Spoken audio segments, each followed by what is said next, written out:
Selamat datang di ibadah online Gereja Anak Plus Kids. Aku istimewa, bukan karena katamu. Panduan ibadah online Gereja Anak Black Kids.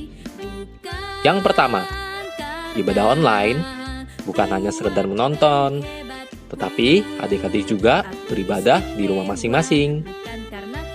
Yang kedua, sebelum ibadah, jangan lupa mempersiapkan diri ya dalam keadaan rapi terlebih dahulu untuk menghormati Tuhan Yesus. Yang ketiga, siapkan hati dan pikiran kita untuk beribadah kepada Tuhan Yesus. Yang keempat, ketika menyanyi, berdoa, jangan lupa untuk diikuti dan tetap fokus ketika firman Tuhan disampaikan.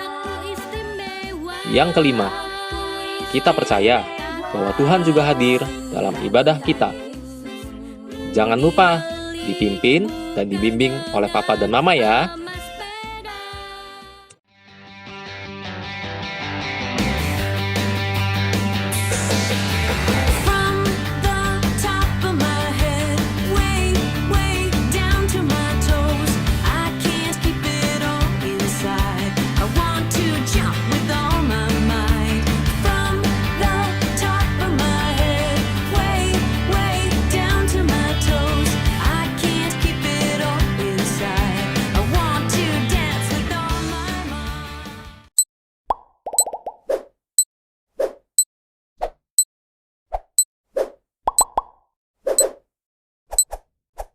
Halo Kak Silvi. Halo Kak Minsu. Wah, Kak Silvi ceria sekali. Pastinya dong. Selamat hari Minggu ya. Selamat hari Minggu juga.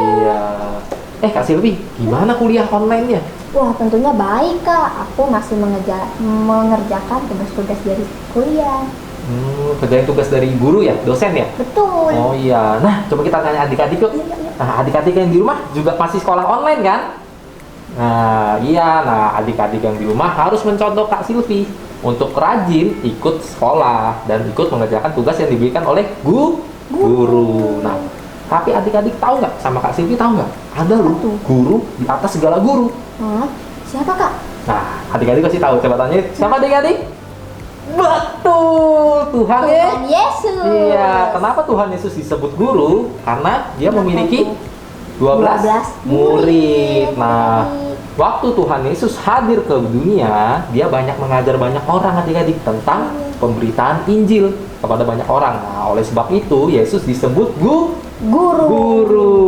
Nah, adik-adik dan Kak Minsu, di dalam Matius 11 ayat 29, Yesus mengajarkan dua hal nih untuk menjadi lemah lembut dan rendah hati. Yuk kita baca ayatnya. Matius 11 ayat 29b. Pikulah kuk yang kupasang dan belajarlah padaku, karena aku lemah lembut dan rendah hati, dan jiwamu akan mendapat ketenangan. Amin. Yuk adik-adik, kita punya hati yang lemah lembut dan rendah hati ya. Yuk sebelum kita mulai ibadah, tutup matanya, lipat tangannya, kita akan berdoa. Bapa kami yang di surga, dikuduskanlah namamu, datanglah kerajaanmu, jadilah kehendak-mu di bumi seperti di surga. Berilah kami pada hari ini makanan kami yang secukupnya, dan ampunilah kami akan kesalahan kami, seperti kami juga mengampuni orang yang bersalah kepada kami. Dan jangan membawa kami ke dalam pencobaan, tetapi lepaskanlah kami daripada yang jahat, sebab Engkau yang punya kerajaan dan kuasa dan kemuliaan sampai selama-lamanya. Amin.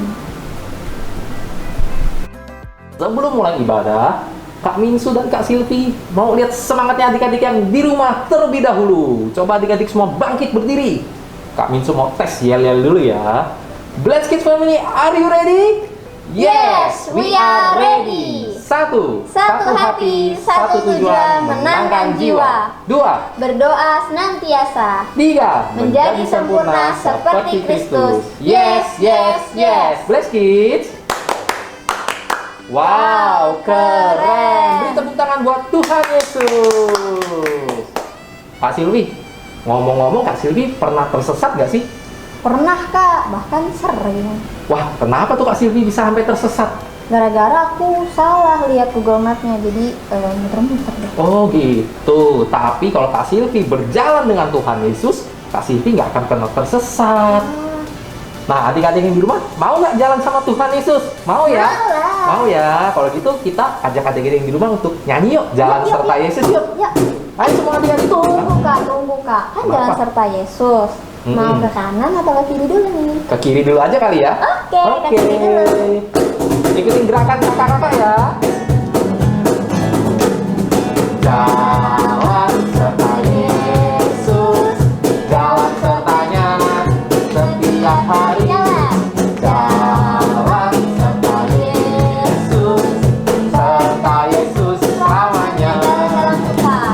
Jalan dalam surga, jalan dalam duka, jalan sertanya setiap hari. Jalan dalam surga, jalan dalam duka, serta Yesus selamanya. Jalan serta.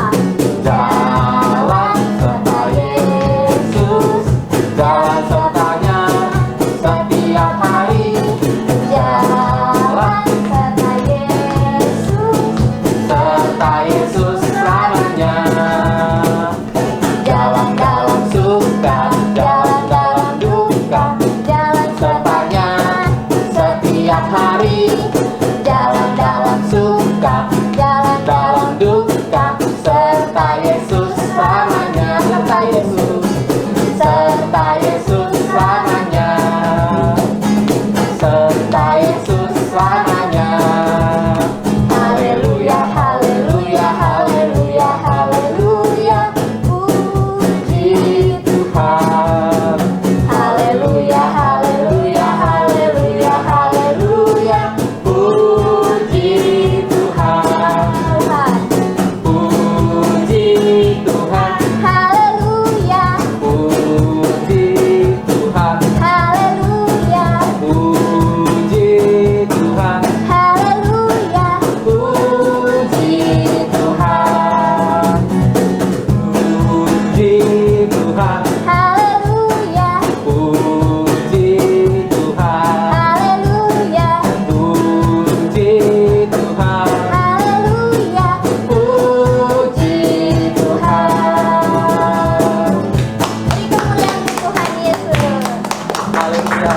Adik-adik, sebentar kita mau mendengarkan firman Tuhan. Kita mau siapkan hati kita. Kita mau angkat pujian kita. Engkau Tuhan yang setia dalam hidup kita. Engkau Tuhan yang setia. Waktumu selalu yang terbaik. Engkau Tuhan sandaranku, dan ku hanya kan berharap padamu satu-satunya. Satu-satunya yang ku andalkan, satu-satunya yang ku percaya. Engkau sumber kekuatan, sumber pengharapan, sumber kedamaian.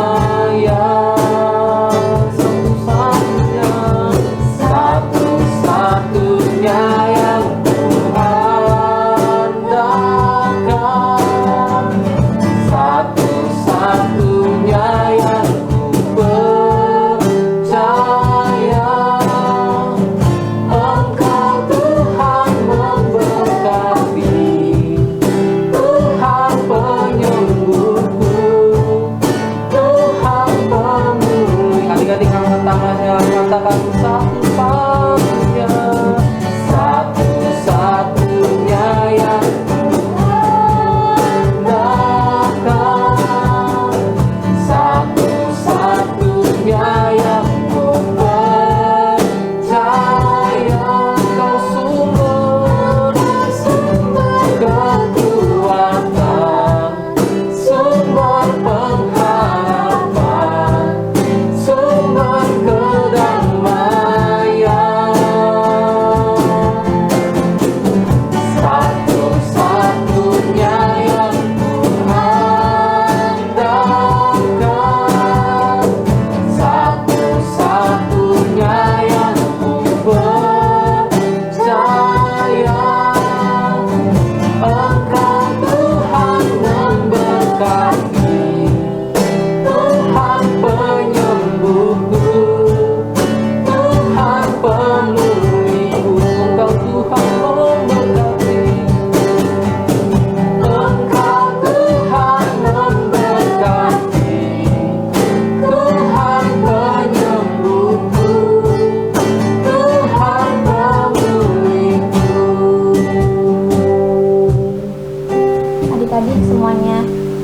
matanya, lipat tangannya, kita akan berdoa.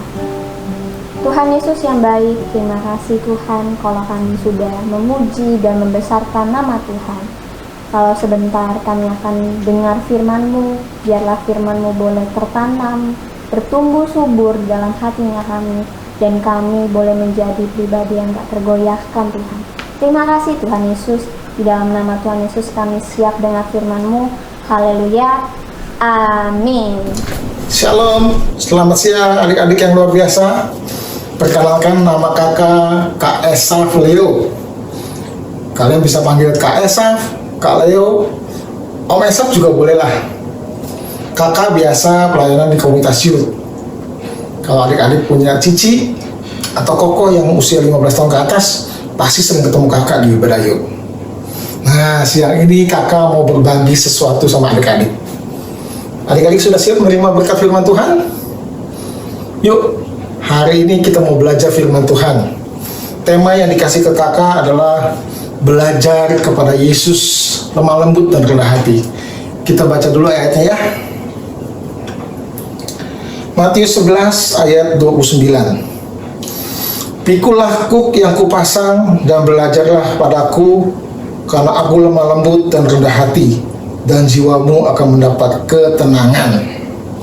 Sekali lagi kakak bacakan Matius 11 ayat 29. Pikulah kuk yang kupasang dan belajarlah padaku, karena aku lemah lembut dan rendah hati, dan jiwamu akan mendapat ketenangan. Mengapa Yesus meminta kita belajar padanya? Mengapa tidak disuruh belajar pada orang Farisi dan ahli Taurat? Karena Yesus adalah orang yang lemah lembut dan rendah hati, seperti ayat yang tadi kita baca ya. Lemah lembut bukan berarti lemah, nggak berdaya. Lemah lembut juga bukan berarti lemah gemulai. Lemah lembut adalah suatu sikap di mana kita mudah dibentuk. Orang yang lemah lembut adalah orang yang kuat dan berakar dalam kebenaran firman Tuhan. Ciri-ciri atau sikap lemah lembut yang Tuhan Yesus contohkan. Pertama, ia rela diperlakukan tidak adil, bahkan dilukai. Adik-adik masih ingat bulan kemarin, awal bulan April kita memperingati hari kematian dan kebangkitan Tuhan Yesus. Adik-adik ingat waktu peristiwa dari Yesus ditangkap sampai disalibkan. Saat Yesus menjadi tawanan, Tuhan Yesus diperlakukan tidak adil oleh kelompok orang yang memusuhi dia, baik dari pihak Yahudi maupun tentara Romawi. Namun Yesus tidak membalas. Ciri lemah lembut tidak membalas. Bahkan dari mulut Yesus mengalir doa, ampunilah mereka, karena mereka tidak tahu apa yang mereka perbuat. Kalau adik mau catat ayatnya dalam Lukas 23 ayat 34. Tidak heran Yesus mengajarkan kepada kita agar kita memberi pipi kiri juga bila pipi kanan kita ditampar. Ingat itu? Kasih pipi kiri, ya pipi kiri ditampar, kasih pipi kanan. Tidak membalas kejahatan dengan kejahatan, tetapi dengan kebaikan, pengampunan. Apalagi yang lain? Tuhan Yesus menerima keberadaan orang lain sebagaimana adanya. Ciri lemah lembut, menerima keberadaan orang lain sebagaimana adanya. Tuhan Yesus tidak keberatan berada di sekitar pemungut cukai dan orang berdosa. Tuhan Yesus berkata, bukan orang sehat yang memerlukan tabib, tapi orang sakit. Bahkan Rasul Paulus menasihati orang percaya untuk saling menerima satu dengan yang lain, seperti Kristus menerima kita. Ayatnya dalam Roma 15 ayat 7. Jadi kesimpulannya adalah yang kedua, Tuhan Yesus mencontohkan untuk tidak pilih-pilih teman. Jangan kita merasa kaya, kita bergaul sama orang kaya. Kita merasa pintar, kita bergaul dengan orang pintar. Tidak pilih-pilih teman, siapapun kita berteman. Tidak dipilih-pilih ya. Kemudian yang ketiga, Tuhan Yesus bertindak tegas tetapi tidak berdosa. Lemah lembut tadi dikatakan bukan orang yang lemah. lemah lembut juga bisa tegas. Contoh yang Tuhan Yesus katakan, tegas dalam arti apa? Tegas dalam arti menegur murid-murid. Waktu apa? Waktu Tuhan Yesus menegur murid-muridnya untuk tidak menghalangi anak-anak kecil datang padanya. Ayatnya di Markus 10 ayat 13 sampai 15. Kakak tidak baca, nanti kalian catat sendiri dulu. Setelah ibadah ini kalian baca ya. Tuhan Yesus mengajak kepada para muridnya untuk belajar memiliki hati seperti anak kecil yang lembut, tulus, dan murni hatinya. Seperti adik-adik, hati yang lembut dan tulus serta murni hatinya. Amin. Apalagi Tuhan Yesus menyucikan bait Allah. Ingat cerita itu? Waktu Tuhan Yesus marah, dalam bait Allah banyak orang berjual beli. Lalu Yesus mengambil tindakan. Ia membuat cambuk dari tali lalu mengusir para pedagang yang berjual beli itu di bait Allah dengan membalikkan meja-meja dan bangku-bangku para pedagang tersebut. Kenapa Tuhan Yesus membalikkan meja-meja dan bangku-bangku? Karena kalau nggak dibalikin nanti pakai lagi, maka dibalik-balikin. Tuhan Yesus marah, tapi terkendali, bukan marah-marah. Enggak seperti adik-adik yang disuruh orang tua marah-marah, kamu tendang-tendang, semua meja ditendang, bangku ditendang. Bukan. Tapi Tuhan Yesus tahu bertindak untuk menegur orang-orang yang berjual beli di bait Allah. Dalam hal ini Tuhan Yesus menunjukkan kesalahan menjadikan bait Allah sebagai tempat untuk berjual beli. Jadi yang ketiga adalah tidak kompromi dengan hal-hal yang tidak baik, tetapi menegur dengan bijak. Dalam perjanjian lama terdapat orang-orang yang luar biasa dengan kelemah lembutan hatinya. Ada beberapa contoh yang kakak bisa bawakan, yang mungkin teman-teman atau adik-adik semua sudah kenal pribadi-pribadi tokoh-tokoh Alkitab ini. Pertama adalah Yusuf. Teman-teman tahu dong Yusuf. Yusuf walaupun ia memiliki kemampuan dan kesempatan untuk membalas kejahatan saudara-saudaranya, tapi dia tidak melakukannya. Yusuf mengampuni mereka, bahkan memberi pertolongan. Kedua, Musa. Walaupun Musa ditentang hebat oleh Miriam, tapi Musa tidak membalasnya, adik-adik. Musa menyerang kepada Tuhan, biar Tuhan yang membalasnya. Contoh yang lain lagi ada siapa? Yang paling terkenal, tentu adik-adik pasti kenal nih, Daud. Iya, walaupun ia dijahati oleh Saul, Raja Saul, di mana Saul berusaha untuk membunuh Daud, tapi ketika Daud memiliki kesempatan untuk bunuh, untuk balas dendam, Daud tidak mengulurkan tangan untuk membunuh Saul. Bukan karena Daud takut sama Saul, tapi Daud takut sama Tuhan. Dia punya prinsip tidak mau membalas, biar Tuhan yang membalas. Itulah kehebatan orang-orang yang menjadi kekasih Tuhan. Hebatnya Yusuf tadi apa? Bukan hanya ketika dia menolak ajakan tidur sama tante Potifar, bukan hanya ketika ia bisa menafsirkan mimpi Firaun, menjadi pejabat tinggi Firaun, tapi kelembutan hatinya adalah untuk memaafkan saudara-saudaranya. Yuk adik-adik belajar memaafkan saudara-saudara kita. Kehebatan Musa apa? Musa sering bertemu dengan Tuhan, pengalamannya banyak. Bukan itu. Kelembutan hatinya menghadapi orang-orang yang menentang dirinya. Dia sabar. Yuk kita juga belajar sabar ya. Musa menyerahkan seluruh penghakiman kepada Tuhan, biar Tuhan yang balas. Demikian juga Daud. Daud bukan hebat karena dia bisa menewaskan singa, beruang, bahkan Goliat dia bisa bunuh.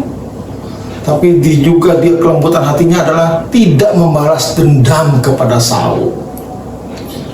Nah, orang-orang seperti ini, orang-orang yang disebut kekasih Tuhan, adik-adik. Dalam 1 Petrus 2 ayat 23, adik-adik boleh catat dulu ya, kakak sebutkan, kakak bacakan, kakak sudah siapkan slide-nya. Ketika ia dicaci maki, ia tidak akan membalas, dia tidak membalas dengan mencaci maki. Ketika ia menderita, ia tidak mengancam, tapi ia menyerahkannya kepada Dia yang menghakimi dia.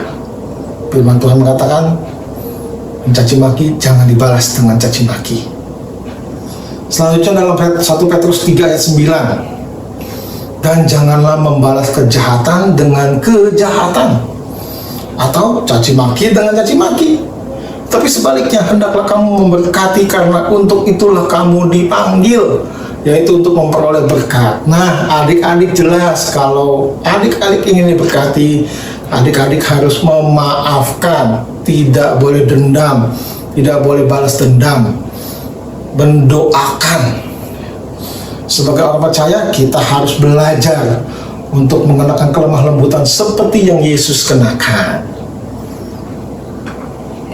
Selain itu, Yesus juga rendah hati. Tadi sudah lemah lembut, sekarang rendah hati dan tidak sombong. Tuhan Yesus tidak menggunakan hak anak Allah. Dia anak Allah yang maha tinggi. Waktu dicoba di padang gurun oleh iblis, adik-adik pernah baca?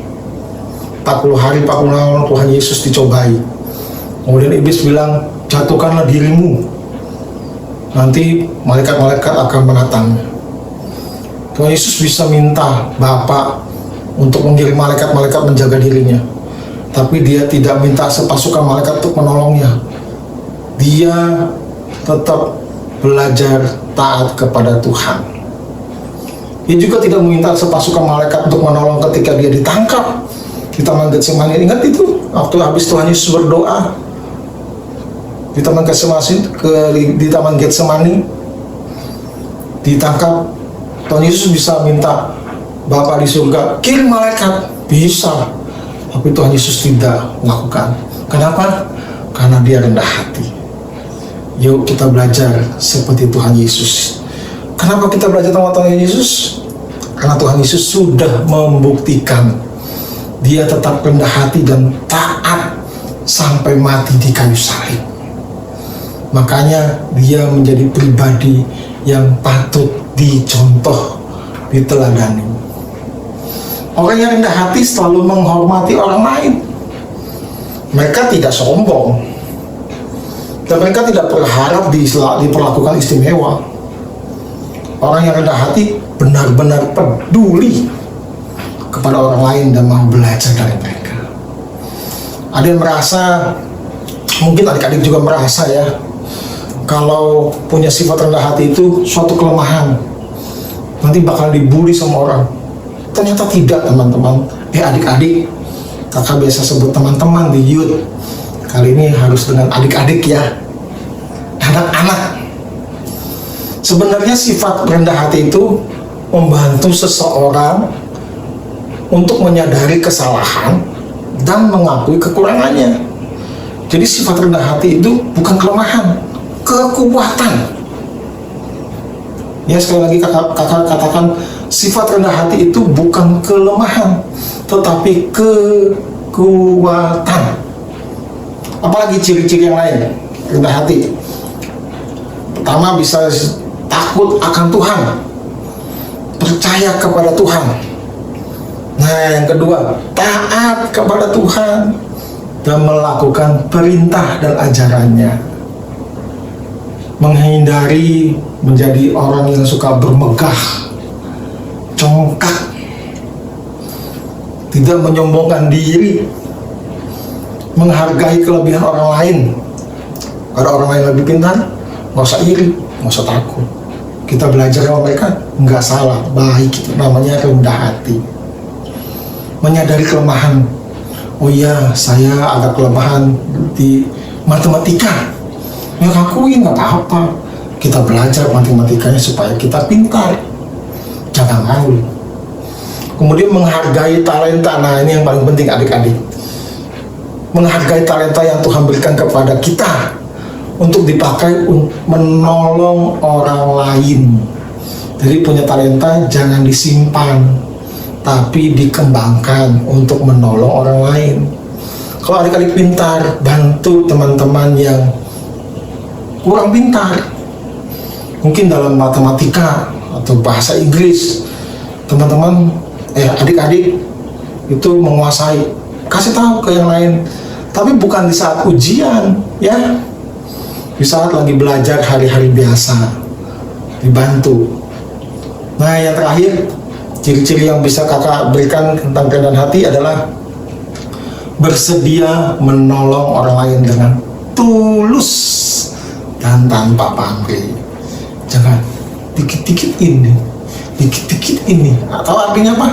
Dikit-dikit duit, minta bayaran, minta pamrih, minta hadiah. Jangan. Belajar untuk menolong tanpa pamrih, ya adik-adik ya. Kemudian apa bedanya adik-adik antara rendah hati dengan rendah diri? Jadi rendah hati sudah dijelaskan ya, sikap yang dapat ditunjukkan melalui kesadaran bahwa kita adalah makhluk yang penuh keterbatasan, yang tergantung sepenuhnya kepada Tuhan. Kalau rendah diri apa? Rendah diri adalah perasaan di mana seseorang selalu merasa dirinya tidak berarti dibandingkan dengan orang lain. Saya emang nggak bisa apa-apa, saya emang nggak bisa gini, saya emang nggak bisa begitu, selalu menyendiri, mojok terus. Itu rendah diri. Rendah diri tidak baik, tapi rendah hati sangat baik. Jadi orang yang lemah lembut dan rendah hati tidak selamanya kelihatan dari luar. Saya rendah hati, bungkuk-bungkuk, bukan. Rendah hati itu timbul dari hati yang dari dalam hati, timbul keluar, menolong orang lain, nggak sombong, tegas, tidak kompromi. Dan yang tadi kakak ceritakan tadi, itu sifat-sifat lemah lembut dan rendah hati. Ada suatu cerita tentang rendah hati. Ada teman kakak, seorang pendeta, ada jadwal khotbah di tempat gereja, suatu gereja ya. Kemudian ada satu paduan suara, nyanyi maju, suaranya bagus. Ada satu orang laki-laki bernyanyi dengan suara merdu, tapi dengan sikap kepalanya naik tomat ke atas, hidungnya ke atas, nyanyi, dengan suara bagus sekali. Tapi sikapnya tidak baik. Apakah itu rendah hati? Mungkin sepintas kita bilang tidak rendah hati, congkak, sombong ya. Nah, teman kakak itu, yang pendeta yang khotbah itu, didatengin ke orang tersebut. Kenapa kau memuji Tuhan? Agak sombong sikapnya. Waktu dideketin, dia bertanya, dia ngobrol, ternyata adik-adik yang nyanyi itu orang buta. Jadi dia tidak tahu sikapnya harus bagaimana. Dia cuma dibilangin harus begini, dia ikutin. Dan dia tidak tahu, tapi di hatinya adalah keluar pujian, penyembahan yang tulus. Jadi bukan karena sikapnya jadi orang sombong, tapi memang karena dia tidak bisa melihat, dia tidak tahu harus bersikap seperti apa. Tapi dari hatinya timbul hal-hal yang baik. Nah, bagaimana dengan adik-adik? Sudah jadi anak yang rendah hati dan lemah lembut? Sudah ya? Atau belum? Kalau belum, belajar seperti Yesus. Di rumah saat disuruh orang tua, suka melawan atau taat? Melawan, Kak. Waduh, jangan. Harus belajar taat. Terus jika ada teman menyakiti, kalian balas atau enggak? Balas, Kak. Jangan. Harus mengampuni. Belajar ya, dirubah. Nah, jika saat ujian, kakak mau tanya, atau ulangan, ada yang minta contekan, dikasih atau tidak? Kalau nggak dikasih, nanti dikatain sombong. Kalau dikasih, salah nggak ya? Nah, kalau pas ujian, pas ulangan, yang minta contekan tidak boleh. Yang kasih contekan juga tidak boleh. Itu namanya melanggar. Yang tidak kasih bukan tidak rendah hati, tapi taat aturan. Jadi harus belajar. Jangan nyontek. Saat berteman kalian pilih-pilih teman? Oh tidak, pastinya. Gereja anak GPD Sahabat Allah tuh top-top semua, baik-baik semua, tulus-tulus semua. Nah, kalau kalian pintar di sekolah, jadi sombong atau tidak? Oh pasti tidak dong. tidak sombong, ngakuin aku kan tidak sombong. Nah, anak yang bilang tidak sombong berarti orang itu sombong. Orang rendah hati tidak perlu diomongin, tapi kelihatan dari sikapnya, seperti Tuhan Yesus ajarkan kepada kita. Ya, kakak berharap kalian menjadi anak-anak yang lemah lembut dan rendah hati seperti Yesus. Belajar dari sekarang. Di saat nanti kalian dewasa, kalian akan menjadi orang-orang kekasih-kekasih Tuhan Yesus yang baik. Caranya belajar yang bagaimana yang lebih baik lagi? Belajar pada Yesus dengan baca Alkitab setiap hari, berdoa setiap hari. Kalian bisa nyanyi pemuji Tuhan setiap hari. Jangan malas, jangan tidur terus, ya. Belajar, taat sama orang tua, ditegur, belajar untuk berubah.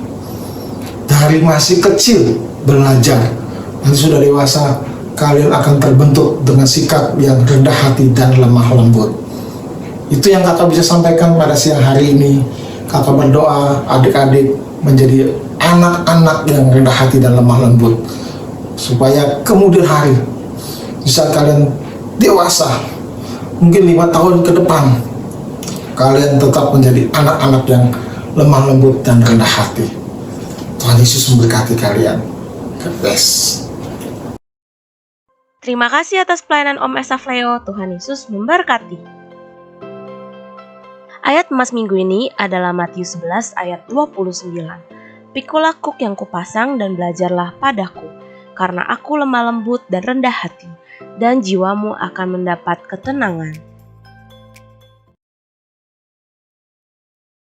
Bagi adik-adik yang mau memberikan persembahan pujian atau ayat hafalan, dan adik-adik yang mau didoakan, dapat menghubungi Kak Sansan atau Kak Sylvia.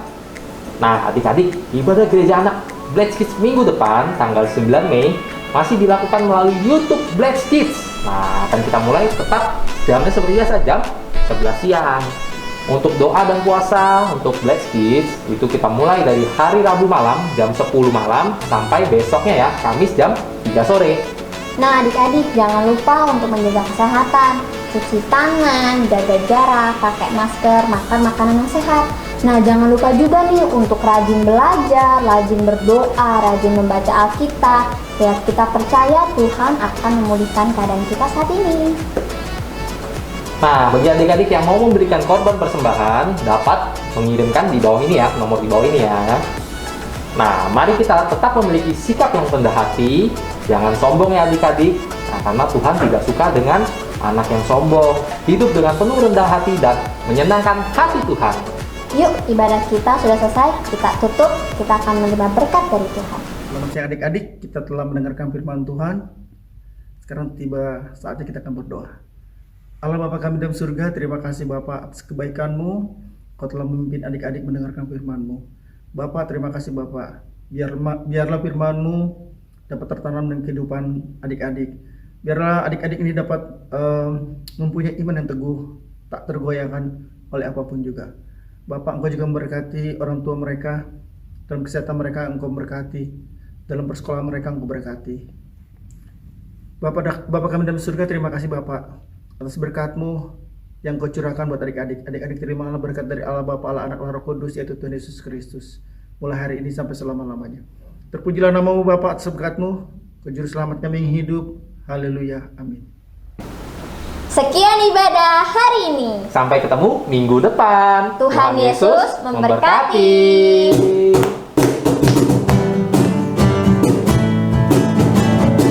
Aku istimewa, kata Yesus. Ku berharga,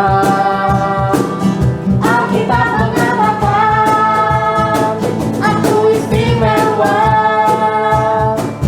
kata Yesus. Ku dibeli bukan dengan emas perak, tapi darah Yesus. See you next week. God bless you kids. And don't forget to like, share, and subscribe Blessed Kids YouTube channel.